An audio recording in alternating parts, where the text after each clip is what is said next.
Marco Asensio se rapproche fortement du PSG. Il aurait donné sa validation pour venir à Paris, puisqu'il est en fin de contrat. Il a 27 ans, le joueur du Real Madrid, le gaucher, plutôt milieu offensif côté droit. Donc on parle, ça c'est les médias espagnols qui parlent d'un contrat de 4 à 5 ans pour lui, avec un gros salaire, 8 millions par an pour Asensio. Joueur qui a montré des qualités, hein. Il a mis plus d'une dizaine de buts cette saison avec le Real, mais qui n'a jamais pu s'installer comme un titulaire. Oui, voilà. Alors Valverde, il s'est installé comme titulaire indiscutable. Asensio, pas forcément. Voilà, une opportunité libre. Non, Jérôme. J'apprécie le joueur. Il est dans une équipe, il est barré par plus fort que lui.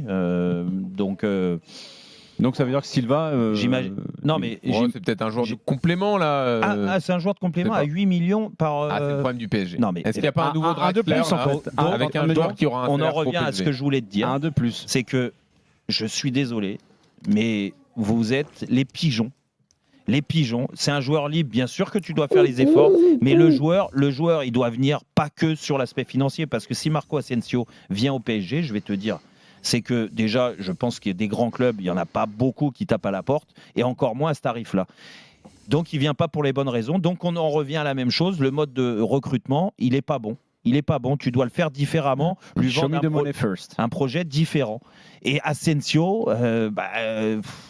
mettre le maillot du PSG ou mettre le maillot de Manchester City ou de Manchester United ou de Chelsea, je pense qu'il en a rien à carrer, quoi. Surtout qu'il a gagné 4 Champions League ces dernières années. Et pourtant, donc il n'aurait pas fallu le faire à ce prix-là. Non, parce qu'en gros, c'est ça ce qu'on comprend. C'est soit on le paye autant, soit il vient pas. Mais pas à ce prix-là. En fait, ils veulent le faire pourquoi ? Parce qu'il n'y a pas d'indemnité de transfert. Oui, mais tu as des joueurs à dégager déjà. Fais du tri avant de recruter. Après, tu lui fais une proposition. Et encore une fois, je te dis, c'est pas forcément un mauvais recrutement. Après, est-ce qu'il s'adaptera avec à la bonne personnalité, les bonnes conditions pour y arriver?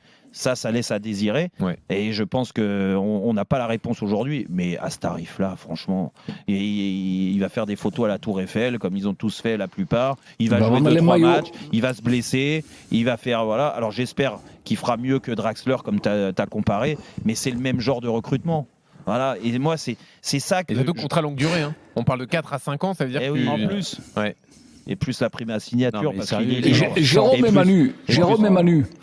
Jérôme et Manu, ouais. Et Jean-Louis, puisque dans nos discussions que j'ai dit en début d'émission, voilà, nous, je pense qu'on a un peu ce vrai parler. Tu construirais comment ton équipe du Paris Saint-Germain, puisque toi, tu es 300% PSG, Jérôme. Comment tu construirais là l'approche de ta nouvelle saison ? Mais l'approche déjà. Mais tu verrais quoi ? Tu verrais quoi exactement pour que tout le monde comprenne bien d'avoir une équipe compétitive ? Ce que je verrais, la priorité que je mettrais souvent en tu n'es place... pas clair, mais là je voudrais savoir. Non mais arrête tes conneries, arrête d'écouter Antoine. D'écouter Antoine Barnier qui te répète des trucs.